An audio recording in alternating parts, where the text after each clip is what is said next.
My name is Geraldine, 57 years old, and I just spent $22,500 on my only son's wedding. Every penny I had saved. When William stood up at the reception, champagne glass raised high, I felt proud. Until he said those words that shattered my heart. "I want to thank my real mother," and pointed at my daughter-in-law's mom. The silence was deafening. Everyone stared. What I did next. Well, that's why I'm here telling this story. If you're watching this, please hit like and subscribe and let me know where you're tuning in from. Trust me, you'll want to hear what happened after I walked out. I've been a widow for over 25 years now. My husband Frank died of a sudden heart attack when our son William was just 10 years old. Frank was my high school sweetheart. We married young, had William when I was 22, and planned for a big family and a long life together. But fate had other plans. After Frank passed, it was just William and me against the world. I worked as a nurse at Memorial Hospital, pulling double shifts whenever I could to make ends meet. Those early years were tough, juggling bills, helping with homework, and trying to be both mother and father to a boy who desperately missed his dad. But somehow, we made it work. I remember William's 11th birthday, just 3 months after we lost Frank. I couldn't afford the expensive game console all his friends had, but I saved up enough to take him fishing at Lake Cassidy, Frank's favorite spot. At first, William was quiet, disappointed about the console, but when he caught his first base, the smile that broke across his face was worth everything. That became our tradition. Every year on his birthday, rain or shine, we'd go fishing at Lake Cassidy. William was a bright kid. He excelled in school despite our challenges, and I worked overtime to put money aside for his college fund. When he got accepted to State University with a partial scholarship, I was over the moon with pride. He was the first in our family to go to college. "Mom, this is all because of you," he told me at his high school graduation, hugging me tight. "I'm going to make you proud, I promise." And he did. William studied business and finance, graduated with honors, and landed a job at a prestigious financial consulting firm in the city. He moved about 40 minutes away, close enough to visit regularly, but far enough to have his own life. Every Sunday, he'd come over for dinner, and I'd cook his favorites, pot roast with carrots and potatoes, homemade apple pie for dessert. Those Sundays were the highlight of my week. Everything changed when William met Natalie 4 years ago. She was beautiful, sophisticated, and came from money. Old money. Her father, Harold, owned a chain of luxury car dealerships across 3 states, and her mother, Catherine, was a former beauty queen who now chaired half a dozen charity boards. The first time William brought Natalie home for Sunday dinner, I knew something was different. She picked at my pot roast, asked if the vegetables were organic, and seemed uncomfortable in my modest 3-bedroom house. I had cleaned for days beforehand, but still caught her running a finger along my bookshelf, checking for dust. "Your home is quaint," she said with a tight smile. "So full of character." I tried to win her over. Made conversation about her job at her father's company, asked about her interests, showed genuine curiosity about her family. But her responses were clipped, her smiles never reaching her eyes. After that visit, William's Sunday dinners became less frequent. He'd call with excuses, work deadlines, plans with Natalie's friends, family events with the Thompsons, Natalie's family. When he did visit, he seemed distracted, checking his watch, texting frequently. "Natalie's family invited me to their lake house next weekend," he mentioned one Sunday. "Her father wants to teach me to sail. But next weekend is our annual fishing trip," I reminded him, trying to keep disappointment from my voice. "It's your birthday." William looked uncomfortable, not meeting my eyes. "About that, Mom. The lake house is a pretty big deal. Harold only invites people he's serious about into their inner circle. I can't pass this up." That was the first birthday in 24 years we didn't go fishing together.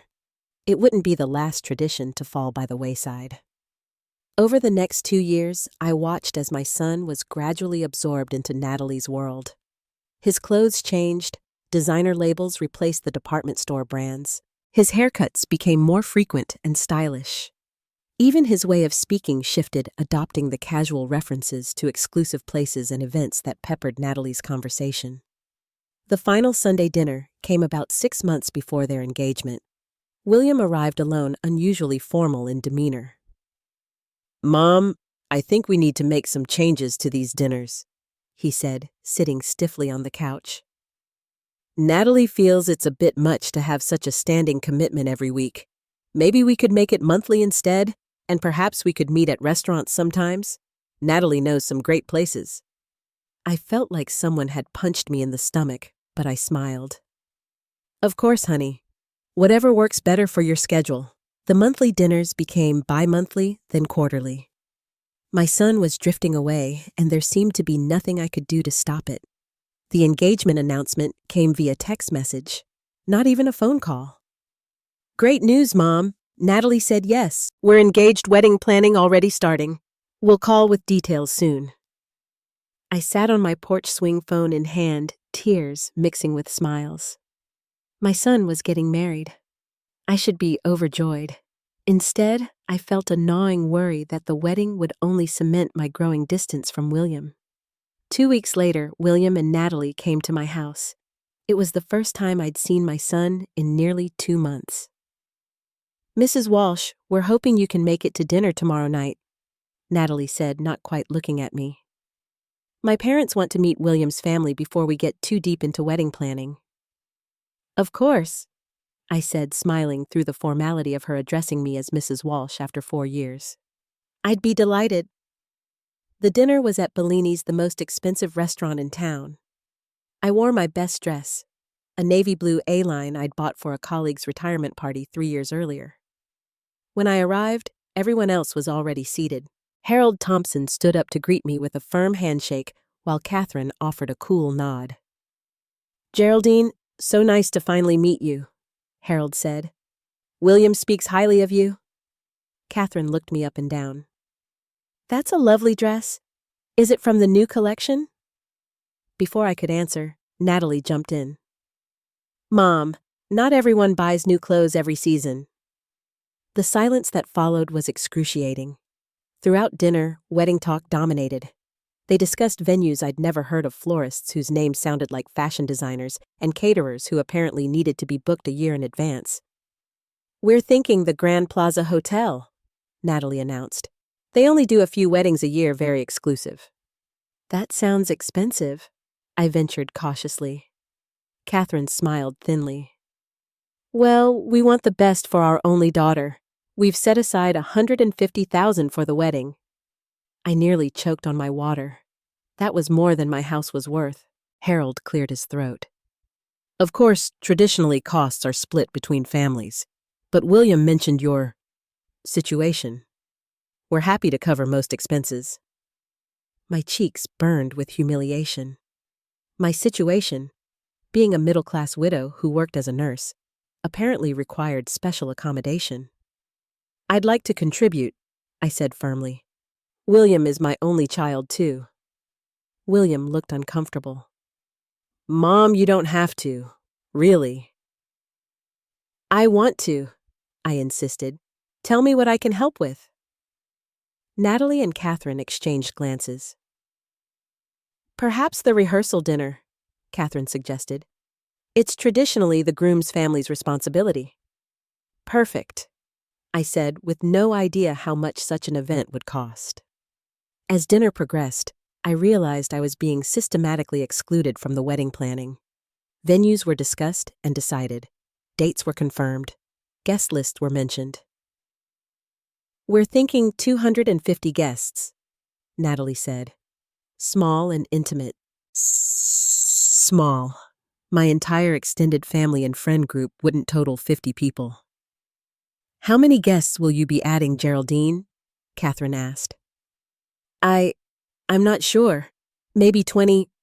Another exchange of glances between mother and daughter. Over the following months, I was included in wedding activities only in the most perfunctory ways. I received formal invitations to bridal showers and engagement parties, always with too little notice for me to arrange time off work. When I did attend, I was seated far from the main family tables. At the bridal shower, Natalie opened my gift, a handmade quilt I'd spent 6 months creating, with barely concealed disappointment. "Oh, how traditional. Thank you, Mrs. Walsh." The quilt was quickly set aside for the designer linens and crystal stemware from her friends. Throughout this time, William became increasingly distant. When I called, he was always rushing somewhere with Natalie or her parents. The few times he visited, he declined my home-cooked meals. "Sorry, Mom, we just came from brunch at the club. Maybe next time." The breaking point came when I received an email about the rehearsal dinner. Not from William or Natalie, but from Catherine's personal assistant. "Mrs. Thompson has reserved Le Chateau for the rehearsal dinner. The estimated cost is $22,500. Please confirm you will cover this expense." $22,500. My entire savings. The money I'd put aside for retirement, for emergencies, for maybe someday taking that trip to Italy I'd always dreamed about. I called William immediately. "Honey, about the rehearsal dinner. That's my entire savings." There was a long pause. "I thought you wanted to contribute, Mom." "I do, but this amount, couldn't we find somewhere less expensive?" Another pause. "Natalie's family has certain expectations. Her father is inviting business associates. It needs to be appropriate." "William, this is more than I make in 6 months." I heard muffled voices. Then William came back on the line, his voice tight. "Look, Mom, if you can't manage it, just say so. The Thompsons will cover it. They're already paying for everything else." The defeat in his voice broke my heart. "No, I'll find a way. I want to do this for you." The next day, I went to the bank and withdrew my entire savings, $22,500. Every penny I'd saved since Frank died. I wrote the check to Le Chateau and mailed it, then sat in my empty house, wondering when my son had become someone I barely recognized. With the rehearsal dinner paid for, I had one more expense, a mother of the groom dress. I couldn't afford anything new now, not after emptying my savings account. So I visited 3 thrift stores before finding a dusty rose gown that fit me well enough. I spent $40 having it cleaned and altered. 2 days before the wedding, I received a text from Natalie. "Change of plans. Mother thinks your dress color is too similar to bridesmaids. Please wear blue or gray instead." I had no money left for another dress. I stayed up all night dyeing the dusty rose gown a pale blue in my bathtub, then spent the next day trying to dry it without wrinkling. The rehearsal dinner at Le Chateau was elegant beyond anything I'd ever experienced. Crystal chandeliers left string quartet champagne flowing freely. I sat at a table near the back with some distant relatives of Natalie's, while William and his fiancée were seated with her parents at the central table. I had hoped to at least give a toast. I'd written and rehearsed one for weeks. But Catherine monopolized the microphone, introducing William as the son we never had but always wanted. When Harold stood to speak, he joked about William finally joining a family with some business sense. My son never once looked my way. The wedding day arrived bright and clear. The ceremony was held at the Grand Plaza Hotel in their famous rooftop garden. I arrived early, nervous about my home-dyed dress and drugstore makeup. An usher I didn't recognize approached me in the lobby. "Name, please, Geraldine Walsh. I'm the groom's mother." He scanned his list with a frown. "Oh, Mrs. Walsh, you're not on the family seating list." "There must be a mistake. I'm William's mother." The young man looked uncomfortable. "Let me check with the coordinator." After a hurried conversation with a woman holding a clipboard, he returned. "You're seated in Section C, Row 4. Section C turned out to be far to the side, partially obscured by a large floral arrangement. From my seat, I could barely see the altar where my son would be married. The ceremony itself was beautiful, I suppose. William looked handsome in his tuxedo. Natalie was stunning in a gown that probably cost more than my car. They exchanged vows while I craned my neck to see around the roses and lilies blocking my view. Not once during the ceremony was I acknowledged as the mother of the groom. When the officiant thanked the parents who had raised such wonderful children, only Harold and Catherine stood for recognition. At the reception, I discovered I wasn't seated at the family table. Instead, I was placed with a group of Natalie's distant relatives who spoke mostly to each other. My carefully wrapped gift, a family photo album I'd assembled with pictures of William growing up along with his father's pocket watch, was placed on an overflowing gift table where it looked small and insignificant next to elaborately wrapped boxes. Throughout dinner, I watched as William and Natalie moved from table to table greeting guests. They never made it to mine. Then came time for the speeches.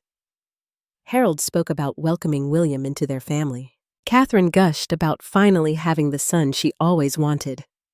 William's best man told amusing stories about their college days. Finally, William himself stood champagne glass in hand. The room quieted. My heart swelled with hope. Surely now he would acknowledge me, his mother, who had raised him alone. "I want to thank everyone for coming today," he began. "This is the happiest day of my life, marrying the woman of my dreams and joining such an amazing family." He turned toward Catherine and Harold. "I especially want to thank my new parents for welcoming me so warmly into their lives and for raising such an incredible daughter." My heart began to sink. "And I want to thank my real mother," he continued, raising his glass toward Catherine, "for showing me what family truly means." 300 pairs of eyes swiveled between Catherine's beaming face and my shocked one. The silence was deafening. I felt the blood drain from my face, my hands trembling in my lap. "To my new family," William concluded, apparently oblivious to what he had just done. As conversations awkwardly resumed, I sat frozen in my seat. 35 years of motherhood erased with a single sentence. Around me, people whispered. Some shot me pitying glances. Others pretended not to notice me at all. I could have made a scene, could have stormed up to that microphone and reminded everyone present of the double shifts I'd worked to put food on our table, the school events I'd never missed, despite exhaustion, the thousands of meals cooked, clothes washed, tears wiped away. Instead, I quietly stood up, gathered my purse, and walked out. Not a single person tried to stop me. Back in my hotel room, I collapsed onto the bed, still wearing my pale blue dress. The tears wouldn't come at first, just a hollow ache in my chest that made it hard to breathe. I stared at the ceiling, replaying William's words over and over. My real mother. When the tears finally started, they wouldn't stop. I cried for the little boy who once called me his hero, for the teenager who brought me wildflowers when I was sick with the flu, for the college student who called me every night his first week away because he missed home. Mostly, I cried for the woman I had become, someone so desperate for her son's love that she'd empty her bank account just to be included in his life. Around midnight, my phone rang. It was my younger sister, Laura. "Jerry, are you okay?" I just got the strangest call from Cousin Patty. She said something happened at the wedding. The dam broke as I told her everything. Not just about the wedding speech, but about the past 4 years of slowly losing my son to Natalie and her family. "Those entitled, snobbish people," Laura fumed. "And William, how could he, after everything you've done?" "I don't know who he is anymore," I whispered. "So what are you going to do?" Laura asked. "You can't let them get away with this." "What can I do? Make a scene? Force William to choose?" "No," Laura said firmly. "But you can choose yourself for once. You've spent 35 years putting William first. Maybe it's time you put Geraldine first." We talked until the sky began to lighten. About my dreams deferred. About the trip to Italy I'd always wanted to take ever since studying Renaissance art in college. About how I'd given up dating after Frank died to focus on raising William. "Your savings are gone," Laura said. But you still have your vacation time built up at work. You still have your health. You still have yourself. As the first rays of sun streaked across the hotel room, a sense of calm settled over me. Laura was right. William had made his choice. Now it was time to make mine. I got up, washed my face, and changed into regular clothes. Then I walked to the hotel business center and used their computer. First, I checked my bank account balance, $473 left after paying for the hotel room. Then I searched for flights to Florence, Italy. There was one leaving in 2 days. The price was steep, but I could put it on my credit card. I'd been debt-free since paying off my house 5 years ago. Perhaps it was time to be a little reckless. I booked the flight. Then I called my supervisor at the hospital. "Diane, it's Geraldine. Remember how I have 8 weeks of vacation saved up? I'd like to take it, all of it, starting tomorrow." Next, I called my neighbor Judy and arranged for her to water my plants and collect my mail. Finally, I sent William a text message. "I've spent 35 years being your mother. Now I'm going to spend the rest of my life being Geraldine." I didn't wait for a reply. I checked out of the hotel, drove home, and began packing for Italy. The flight to Florence was long and uncomfortable in economy class, but I didn't care. For the first time in decades, I was doing something solely for myself. As the plane descended over the Tuscan landscape, I pressed my face to the window like an excited child. The terracotta rooftops, the rolling green hills dotted with cypress trees. It was even more beautiful than I'd imagined. I'd booked a small room in a family-run pensione near the Duomo, using a guidebook I'd checked out from the library before leaving. The owner, Sophia, was a grandmotherly woman who spoke little English but welcomed me with warm smiles and stronger espresso. That first morning in Florence, I stood in front of Botticelli's Birth of Venus at the Uffizi Gallery and wept. Not from sadness, but from the sheer beauty of finally seeing in person the painting I'd had as a poster in my college dorm room. "Are you all right, dear?" asked an American woman about my age. "Yes," I said, wiping my eyes. "Just overwhelmed. I've waited my whole life to see this." Her name was Diane, and she was traveling with a group of friends, all women in their 50s and 60s exploring Italy together. They invited me to join them for lunch, and by the end of the meal, I'd been adopted into their group. "We're all empty nesters," explained Janet, a retired teacher from Boston. "Some divorced, some widowed, some just tired of waiting for permission to live." "Permission from whom?" I asked. "From everyone," said Diane. "Husbands, children, society. We spent decades putting everyone else first. Now it's our turn." Over the next 2 weeks, I explored Florence with these women who quickly became friends. We visited museums and churches, took a cooking class, drank wine in small piazzas as the sun set. My phone buzzed occasionally with texts from William, growing increasingly worried as I didn't respond. I wasn't ready to talk to him yet. In my 3rd week, I signed up for a more intensive cooking class led by a local chef named Stefano. He was in his mid-60s with salt and pepper hair and laugh lines around his eyes. He'd learned to cook from his grandmother and had run a restaurant for 30 years before retiring to teach. "Cooking is love made visible," he told the class in accented English. "When you make pasta by hand, you are giving part of your soul." I discovered I had a knack for Italian cooking. The rhythmic kneading of dough, the careful attention to simmering sauces. It was meditative and satisfying in a way I hadn't expected. After class one day, Stefano asked if I'd like to see the local farmer's market where he bought ingredients. "The tourists, they go to Mercato Centrale, but the real Florentines we shop here," he said, leading me through a maze of stalls filled with produce so vibrant it looked unreal. Over espresso afterward, we shared our stories.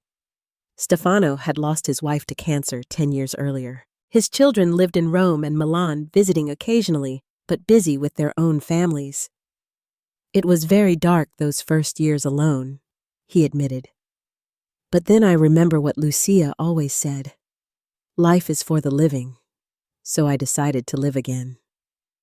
When I told him about William and the wedding, his eyes filled with compassion. Your son, he is lost right now. Confused by shiny things, by people who make him feel important. But the heart, it remembers. He will remember who was there for every fever, every tear. Maybe, I said, but I'm not waiting around for that to happen. Stefano smiled. Good. Live your life, Geraldine. The best revenge, as you Americans say. My original 2-week trip stretched into 4, then 6. I moved from Florence to Rome, then to Venice. In each city, I sent myself on a different mission. In Florence, to learn about art and cooking. In Rome, to connect with history. In Venice, to simply be still and reflect. William's texts and calls continued, growing more frantic, then angry, then pleading. After a month, I finally sent a brief response. I'm safe and well, taking time for myself. Will contact you when I return. The truth was, I wasn't sure when I would return, or who I would be when I did. For the first time since William was born, I was discovering Geraldine. Not as a mother, not as a nurse, not as a widow, but as herself. And I rather liked her company. After 3 months in Italy, my funds were dwindling and my sense of purpose growing. It was time to go home. Not because William needed me, but because I had a clearer vision of what I wanted my life to be. When I landed in the United States, I was surprised to see William waiting at the arrival gate. He looked terrible, thinner with dark circles under his eyes and a nervous energy that reminded me of when he was an anxious teenager. Mom, he said, his voice cracking, you're really back. I allowed him to hug me, but I didn't melt into it as I once would have. I am. How did you know which flight I'd be on? I've been checking every flight from Italy for the past month, he admitted. Can we talk? Please. We went to a coffee shop in the airport. William fidgeted with his cup, clearly struggling with where to begin. I've been a terrible son, he finally said, his eyes watering. What I said at the wedding, there's no excuse. None. I nodded, but said nothing. After you left, everything fell apart, he continued. Natalie and I fought constantly. I couldn't stop thinking about what I'd done, how I'd treated you.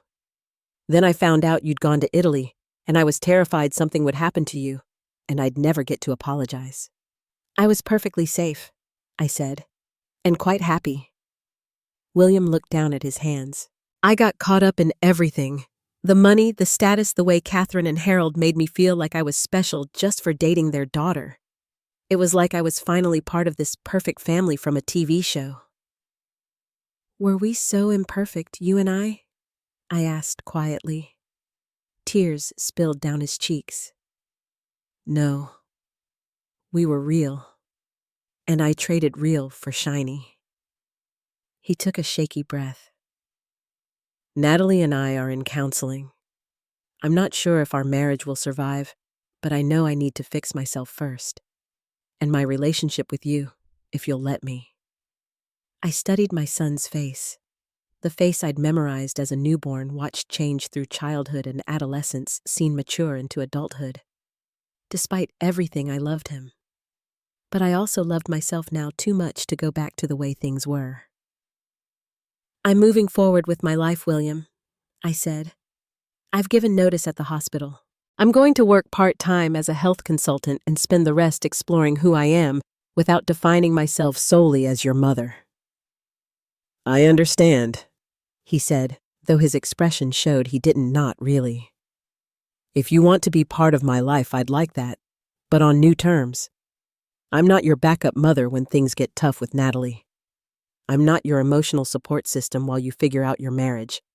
I'm a whole person with my own needs and boundaries. William nodded slowly. What can I do? Give me time. Respect my space. And most importantly, do the work to figure out why you were so willing to throw away 35 years of love for the approval of people who saw you as an accessory to their daughter. We parted with a tentative hug and a promise to meet for coffee the following week. As I took a taxi to the new apartment I'd rented before leaving for Italy, smaller than my house but in a livelier neighborhood closer to downtown, I felt a sense of peace I hadn't experienced in years. 2 weeks later, I was surprised by a visitor at my new apartment. Stefano, my cooking instructor from Florence. "What are you doing here?" I asked, stunned to see him on my doorstep. He grinned, holding up a basket of Italian ingredients. "I come to visit my American friend, and perhaps to teach proper carbonara. You Americans always add cream. It's criminal." Stefano was visiting his cousin in Boston and had detoured to see me. What was meant to be a 2-day visit turned into a week, then 2. We cooked together, explored my new neighborhood, and talked for hours about everything and nothing. When he finally left, we promised to stay in touch. 2 months later, he returned, this time with no pretense of visiting relatives. Meanwhile, William was working to rebuild our relationship. He came for weekly visits, always respectful of my new boundaries. Sometimes we talked about difficult things, his childhood without a father, the pressure he felt to succeed, how easily he'd been seduced by the Thompsons' lifestyle. Other times, we just enjoyed each other's company, discovering new restaurants in my neighborhood or taking walks in the park. Slowly, the wounds began to heal. Not erased, but transformed into something we could both learn from.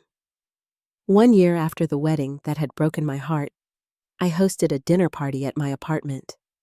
My new friends were there, women I'd met at community classes and volunteer work. Laura had flown in from Denver. Stefano, who now spent half his time in the States, was in the kitchen putting final touches on the tiramisu. The doorbell rang, and I opened it to find William and Natalie.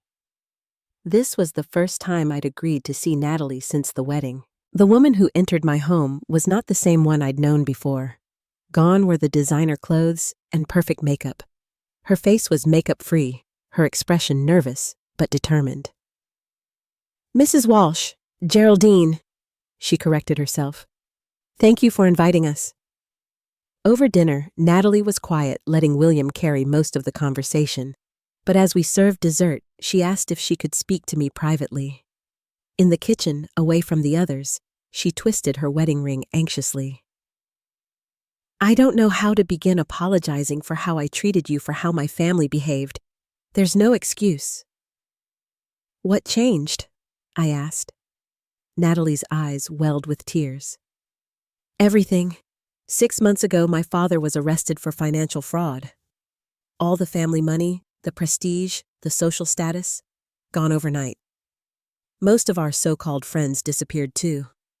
She wiped her eyes. "William stood by me through all of it. When I asked him why, he said, because that's what family does. And then he told me what real family looks like.